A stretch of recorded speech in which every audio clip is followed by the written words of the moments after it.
ಜೈ ಕ್ರಿಸ್ತ. ಕೀರ್ತನೆಗಳು 106ನೇ ಸಂಧಿ 1-48 ವಚನಗಳು. ಯೆಹೋವ ಕ್ಷಮಾ ಕೀರ್ತನೆ. ಯಾಹೋವನಿಗೆ ಸ್ತೋತ್ರ. ಯೆಹೋವನಿಗೆ ಕೃತಜ್ಞತಾ ಸ್ತುತಿ ಮಾಡಿರಿ. ಆತನು ಒಳ್ಳೆಯವನು, ಆತನ ಕೃಪೆಯು ಶಾಶ್ವತವಾಗಿರುವುದು. ಯೆಹೋವನ ಮಹತ್ಕಾರ್ಯಗಳನ್ನು ಯಾರು ವರ್ಣಿಸಬಲ್ಲರು? ಆತನನ್ನು ತಕ್ಕಂತೆ ಕೀರ್ತಿಸುವುದು ಯಾರಿಂದಾದೀತು? ಯಾವಾಗಲೂ ನ್ಯಾಯವನ್ನು ಕಾಪಾಡುವವರು, ನೀತಿಯನ್ನು ಪಾಲಿಸುವವರು ಧನ್ಯರು. ಯೆಹೋವನೇ, ನನ್ನನ್ನು ನೆನಪು ಮಾಡಿಕೊಂಡು ನಿನ್ನ ಪ್ರಜೆಗೆ ತೋರಿಸುವ ದಯೆಯನ್ನು ನನಗೂ ತೋರಿಸು. ನನ್ನನ್ನು ರಕ್ಷಿಸಲಿಕ್ಕೆ ಬಾ. ಆಗ ನೀನು ಆರಿಸಿಕೊಂಡ ಪ್ರಜೆಯ ಏಳಿಗೆಯನ್ನು ನೋಡಿ ನಾನು ಅವರೊಂದಿಗೆ ಸಂತೋಷಿಸುವೆನು. ನಿನ್ನ ಸ್ವಕೀಯರೊಂದಿಗೆ ನಾನು ಹಿಗ್ಗುವೆನು. ನಮ್ಮ ಪಿತೃಗಳಂತೆ ನಾವು ಪಾಪಿಗಳು, ಅಪರಾಧ ಮಾಡಿದೆವು, ದುಷ್ಟತನವನ್ನು ನಡೆಸಿದೆವು. ನಮ್ಮ ಪೂರ್ವಿಕರು ಐಗುಪ್ತದಲ್ಲಿ ನಿನ್ನ ಅದ್ಭುತ ಕ್ರಿಯೆಗಳನ್ನು ಲಕ್ಷಿಸಲಿಲ್ಲ, ನಿನ್ನ ಕೃಪಾತಿಶಯವನ್ನು ಸ್ಮರಿಸಲಿಲ್ಲ. ಕೆಂಪು ಸಮುದ್ರದ ಬಳಿಯಲ್ಲಿ ನಿನಗೆ ತಿರುಗಿ ಬಿದ್ದರು. ಆದರೂ ಆತನು ತನ್ನ ಹೆಸರಿನ ನಿಮಿತ್ತವಾಗಿಯೂ ತನ್ನ ಶೌರ್ಯವನ್ನು ಪ್ರಕಟಿಸುವುದಕ್ಕಾಗಿಯೂ ಅವರನ್ನು ರಕ್ಷಿಸಿದನು. ಆತನು ಗದರಿಸಲು ಕೆಂಪು ಸಮುದ್ರವು ಒಣಗಿಹೋಯಿತು. ಅಡವಿಯನ್ನು ಎಂಬಂತೆ ಸಾಗರವನ್ನು ದಾಟಿಸಿದನು.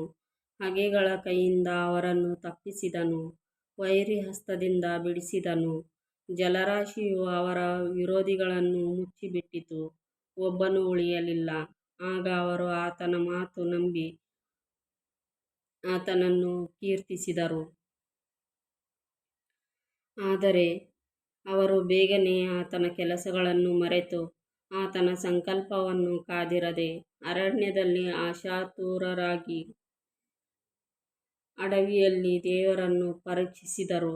ಆತನು ಅವರ ಆಶೆಯನ್ನು ಪೂರೈಸಿದರೂ ಅವರ ಪ್ರಾಣಕ್ಕೆ ಕ್ಷಯವನ್ನು ಬರಮಾಡಿದನು.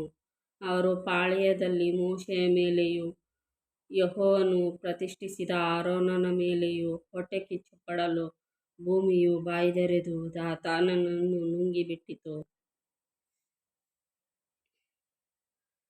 ಅಬೀರಾಮನ ಕಡೆಯವರನ್ನು ಮುಚ್ಚಿಬಿಟ್ಟಿತು ಮತ್ತು ಅವರ ಮಧ್ಯದಲ್ಲಿ ಬೆಂಕಿಯುಂಟಾಯಿತು. ಅಗ್ನಿಜ್ವಾಲೆಯು ದುಷ್ಟರನ್ನು ದಹಿಸಿಬಿಟ್ಟಿತು. ಹೋರೇಬಿನಲ್ಲಿ ಎರಕದ ಬಸವನನ್ನು ಮಾಡಿ ಅದಕ್ಕೆ ಅಡ್ಡಬಿದ್ದರು. ಹೀಗೆ ಅವರು ತಮ್ಮ ದಿವ್ಯ ಮಹಿಮೆಯನ್ನು ಬಿಟ್ಟು ಹುಲ್ಲು ತಿನ್ನುವ ಎತ್ತಿನ ಜಡಮೂರ್ತಿಯನ್ನು ಹಿಡಿದುಕೊಂಡರು. ಐಗುಪ್ತದಲ್ಲಿ ಮಹತ್ತುಗಳನ್ನೂ ಮಹಾನ್ ದೇಶದಲ್ಲಿ ಅದ್ಭುತಗಳನ್ನೂ ಕೆಂಪು ಸಮುದ್ರದ ಬಳಿಯಲ್ಲಿ ಘೋರ ಕೃತ್ಯಗಳನ್ನು ನಡೆಸಿದ ತಮ್ಮ ರಕ್ಷಕನಾದ ದೇವರನ್ನು ಮರೆತುಬಿಟ್ಟರು. ಆದದರಿಂದ ಆತನು ಅವರನ್ನು ಸಂಹರಿಸುವೆನೆನ್ನಲು ಆತನು ಆರಿಸಿಕೊಂಡ ಮೋಶೆಯು ಮಧ್ಯಸ್ಥನಾಗಿ ಅವರನ್ನು ಸಂಹರಿಸದಂತೆ ಆತನ ಕೋಪವನ್ನು ಶಾಂತಪಡಿಸಿದನು. ಮತ್ತು ಅವರು ಆ ರಮಣೀಯ ದೇಶವನ್ನು ತಿರಸ್ಕರಿಸಿ ಆತನ ಮಾತನ್ನು ನಂಬಲಿಲ್ಲ. ತಮ್ಮ ತಮ್ಮ ಗುಡಾರಗಳಲ್ಲಿ ಗುಣಗುಟ್ಟಿ ಯೆಹೋವನ ಮಾತಿಗೆ ಕಿವಿಗೊಡಲಿಲ್ಲ. ಇದರಿಂದ ಆತನು ಅವರನ್ನು ಅರಣ್ಯದಲ್ಲಿಯೇ ಬೀಳಿಸುವೆನೆಂದೂ ಅವರ ಸಂತಾನವನ್ನು ದೇಶಾಂತರಗಳಲ್ಲಿ ಚದರಿಸಿ ಅನ್ಯಜನಾಂಗಗಳ ನಡುವೆ ನಾಶಮಾಡುವೆನೆಂದೂ ಕೈಯೆತ್ತಿದನು. ಅವರು ತಮ್ಮನ್ನು ಬಾಳ್ ಪೆಗೋರನ ಸೇವೆಗೆ ಒಪ್ಪಿಸಿ ಜಡಮೂರ್ತಿಗಳಿಗೆ ಅರ್ಪಿಸಿದ್ದನ್ನು ಊಟಮಾಡಿದರು. ಈ ತಮ್ಮ ಕ್ರಿಯೆಗಳಿಂದ ಆತನನ್ನು ಕೆಣಕಿದರು. ಅವರಲ್ಲಿ ವ್ಯಾಧಿಯುಂಟಾಯಿತು. ಫೀನೆಹಾಸನು ಎದ್ದು ಅವರನ್ನು ದಂಡಿಸಲು ಆ ವ್ಯಾಧಿಯು ನಿಂತುಹೋಯಿತು. ಅವನು ಮಾಡಿದ್ದು ತಲತಲಾಂತರಕ್ಕೂ ನೀತಿಯೆಂದು ಎಣಿಸಲ್ಪಟ್ಟಿತು. ಮತ್ತು ಅವರು ಮೇರೀಬದ ಪ್ರವಾಹ ಸಮೀಪದಲ್ಲಿ ಆತನನ್ನು ರೇಗಿಸಿದರು.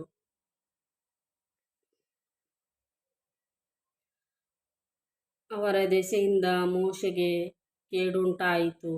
ಅವರು ದೇವರಾತ್ಮನಿಗೆ ವಿರೋಧವಾಗಿ ನಿಂತಿದ್ದರಿಂದ ಮೋಶೆ ದುಡುಕಿ ಮಾತಾಡಿದನು. ಅನ್ಯಜನಾಂಗದವರನ್ನು ಸಂಹರಿಸಬೇಕೆಂಬ ಯೆಹೋವನ ಆಜ್ಞೆಗೆ ಅವಿಧೇಯರಾಗಿ ಅವರೊಡನೆ ಕೂಡಿಕೊಂಡು ಅವರ ದುರಾಚಾರಗಳನ್ನು ಕಲಿತುಕೊಂಡರು. ಅವರ ವಿಗ್ರಹಗಳನ್ನು ಸೇವಿಸಿದರು. ಅವು ಅವರಿಗೆ ಉರುಲಿನಂತಾದವು. ಅವರು ತಮ್ಮ ಗಂಡು ಹೆಣ್ಣು ಮಕ್ಕಳನ್ನು ಭೂತಗಳಿಗೆ ಬಲಿಕೊಟ್ಟರು. ಕಾನಾನ್ಯರ ಮೂರ್ತಿಗಳ ಅರ್ಪಣೆಗೋಸ್ಕರ ತಮ್ಮ ಮಕ್ಕಳ ನಿರಪರಾಧ ರಕ್ತವನ್ನು ಸುರಿಸಿದರು. ಇಂಥ ಕೊಲೆಗಳಿಂದ ದೇಶವನ್ನು ಕೊಲೆ ಮಾಡಿದರು. ಅವರು ತಮ್ಮ ದುಷ್ಕೃತ್ಯಗಳಿಂದ ಅಶುದ್ಧರಾದರು, ದುರಾಚಾರಗಳಿಂದ ದೇವದ್ರೋಹಿಗಳಾದರು. ಆಗ ಯೆಹೋವನ ಕೋಪವು ಅವರ ಮೇಲೆ ಉರಿಗೊಂಡಿತು. ಆತನು ತನ್ನ ಸ್ವಾಸ್ತ್ಯವಾದ ಪ್ರಜೆಗಳನ್ನು ಅಸಹ್ಯಿಸಿ ಅವರನ್ನು ಅನ್ಯಜನಾಂಗಗಳ ಕೈಗೆ ಒಪ್ಪಿಸಿದನು.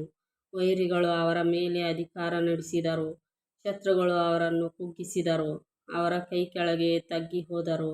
ಆತನು ಅವರನ್ನು ಅನೇಕ ಆವರ್ತಿ ರಕ್ಷಿಸಿದರೂ ಅವರು ತಮ್ಮ ಆಲೋಚನೆಯನ್ನು ಅನುಸರಿಸಿ ಅವಿಧೇಯರಾದರು.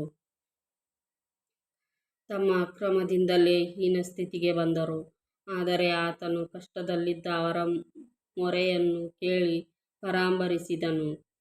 ತನ್ನ ಒಡಂಬಡಿಕೆಯನ್ನು ನೆನಪುಮಾಡಿಕೊಂಡು ತನ್ನ ಕೃಪಾತಿಶಯದಿಂದ ಅವರನ್ನು ಕನಿಕರಿಸಿದನು. ಅವರನ್ನು ಸೆರೆಯೊಯ್ದವರಲ್ಲಿ ಅವರ ಮೇಲೆ ದಯೆ ಹುಟ್ಟಿಸಿದನು. ಯೆಹೋವನೇ, ನಮ್ಮ ದೇವರೇ, ರಕ್ಷಿಸು. ಅನ್ಯಜನಗಳಲ್ಲಿ ಚದರಿರುವ ನಮ್ಮನ್ನು ತಿರುಗಿ ಕೂಡಿಸು. ಆಗ ನಿನ್ನ ಪರಿಶುದ್ಧ ನಾಮವನ್ನು ಕೊಂಡಾಡುವೆವು, ನಿನ್ನ ಸ್ತೋತ್ರದಲ್ಲಿ ಹೆಚ್ಚಳಪಡುವೆವು. ಇಸ್ರಾಯೇಲ್ ದೇವರಾದ ಯೆಹೋವನಿಗೆ ಯುಗಯುಗಾಂತರಗಳವರೆಗೂ ಕೊಂಡಾಟವಾಗಲಿ. ಸರ್ವಜನರು ಆಮೆನ್ ಎನ್ನಲಿ. ಯಾಹೂಗೆ ಸ್ತೋತ್ರ. ಆಮೆನ್.